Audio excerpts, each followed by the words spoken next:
नमस्कार, मैं हूं रजत और आप देख रहे हैं एनालिसिस विद रजत।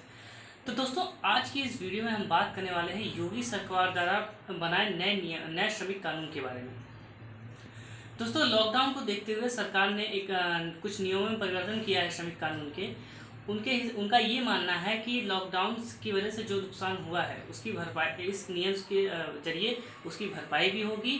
साथ ही साथ दूसरे लोगों को और बाहरी लोगों को निवेश करने का एक मौका भी मिलेगा और ये लुभावना भी साबित होगा। तो दोस्तों, चलिए आज हम देख लेते हैं कि इस नियम में क्या क्या बदलाव हुए हैं और साथ ही में इससे क्या फ़ायदा हो सकता है या फिर क्या नुकसान हो सकता है।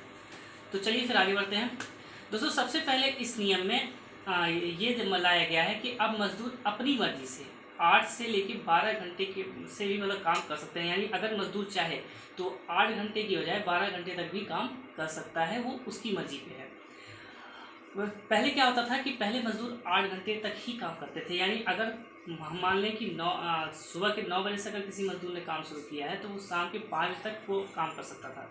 लेकिन अब अगर वो चाहे किसी वजह से या फिर उसकी अपनी मर्जी हो या फिर उसे पैसा ज़्यादा मिल रहा हो तो उस चीज़ के लिए वो अपने काम को 12 घंटे तक भी कर सकता है। यानी सुबह के 9 बजे से लेकर रात के 9 बजे तक भी कर सकता है। दूसरी चीज़ में बदलाव ये हुए हैं कि इसमें मजदूरों की पगार, उनसे जुड़े निपटारे और उनके स्वास्थ्य से जुड़े नियमों को टाल दिया गया है। यानी इन्हें 3 साल तक के लिए टाला गया है। ये नियम लागू नहीं होंगे इन 3 सालों में। तीसरा भी ये है कि विवादों का निपटारा, मजदूर स्वास्थ्य और काम से जुड़े नियमों को भी समाप्त कर दिया गया है। यानी कि इनसे जुड़े जो भी नियम थे, मतलब मजदूरों के विवादों का निपटारा जो था, मजदूरों के काम से जुड़ा या स्वास्थ्य से जुड़ा हुआ जो भी था, उन्हें जो है 3 साल के लिए इन्हें भी समाप्त कर दिया गया है। इन्हें भी ये चीज़ें भी 3 साल तक लागू नहीं होंगी। चौथी चीज़ ये है कि ट्रेड यूनियन की मान्यता को इन्होंने समाप्त कर दिया है। और लास्ट सबसे आखिरी चीज़ ये है कि इन्होंने उद्यमों को अगले 3 महीने तक अपनी सुविधा के हिसाब से काम करने की पूरी छूट दी है। यानी अगर देखा जाए तो एक तरह से उन्होंने ये कहा है कि ये फ़ायदा, लेकिन अगर हम कहीं ना कहीं देखते तो ये मजदूरों के लिए ये हानिकारक है, या फिर हम कह सकते हैं कि एक तरह से मानवता का हनन है।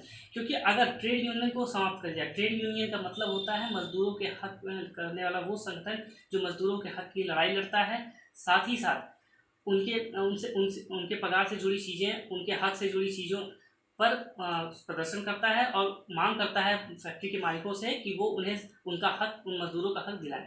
तो ट्रेड यूनियन को समाप्त करके एक तरह से उन्होंने मजदूरों के मौलिक अधिकार को छीन लिया है। तो अगर मेरी माने तो ट्रेड यूनियन को समाप्त करना सही नहीं है, ये बिल्कुल ही गलत रास्ता है। बाकी चीज़ें भी इसी तरह हैं कि जैसे कि स्वास्थ्य से जुड़ी चीज़ें और विवादों का निपटारा, इन चीज़ों को टाला गया है। योगी सरकार का ये कहना है कि इसे टालने से इन्होंने सिर्फ जो लॉकडाउन की वजह से जो नुकसान हुआ है उसकी भरपाई हो सके और इससे मजदूरों को भी फ़ायदा हो, साथ में फैक्ट्री को फ़ायदा हो। लेकिन कहीं ना कहीं अगर हम देखें तो ये एक तरह का माने अगर तो मजदूरों पर एक तरह का शोषण हो सकता है कि फैक्ट्रियां फिर मजदूरों का शोषण करने लगे, अपने हिसाब से वो छटनी करने लगे मजदूरों की, वो अपनी मर्जी से अपना जो खास हो उसको रखने लगे और इस तरह से शोषण पैदा हो सकता है फैक्ट्रियों में। बाकी दोस्तों, आपका क्या ओपिनियन है और ये वीडियो आपको कैसा लगा मुझे कमेंट करके ज़रूर बताइएगा। मेरे इस चैनल को सब्सक्राइब जरूर करिएगा अगर आपने अभी तक नहीं किया है, क्योंकि मैं इसी तरह की वीडियोस लाता हूँ।